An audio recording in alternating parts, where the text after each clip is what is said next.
The wildest part about this show that we didn't foresee is that some breeds just feel like they can just yap where they are just like talking at the show.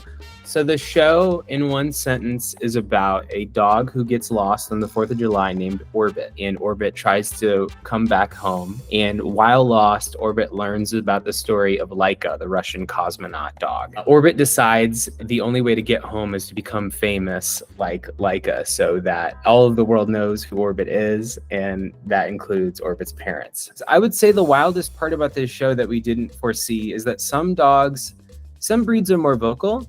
Greyhounds tend to not vocalize in public too much because they're more shy and they're very, close to their owner. But some breeds just feel like they can just like yap the whole show.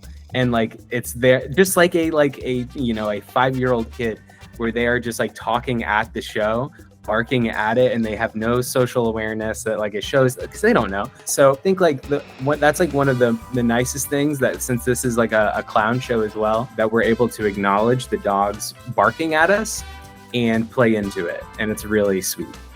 Yeah, the target audience honestly is truly dogs. Like we truly tried to make this show for dogs.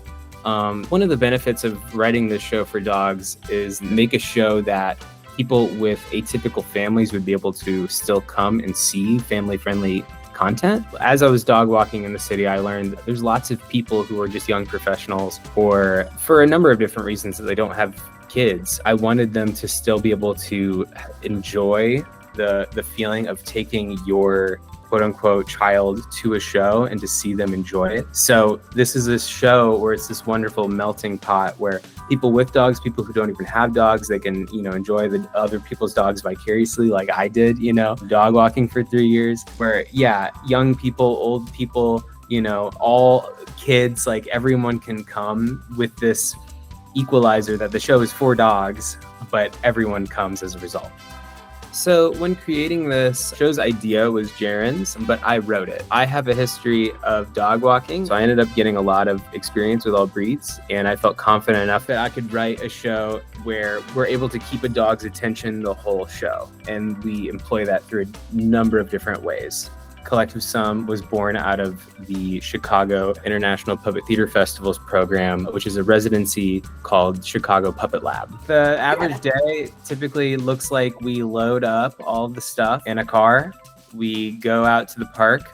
We set up, we're like proselytizing our show, giving out handbills to any person with a dog we see, and trying to gather as many people as possible, and then doing this wonderful show for dogs, trying to get the word out, making sure people who we think are coming are there, and then we do the damn thing. It's great. It was a big risk. Like we didn't know like what would keep a dog's attention. We just like had a good guess. We had a good guess that like having balls fly across the stage and like having kazoos and squirrel puppets would like hopefully it would work.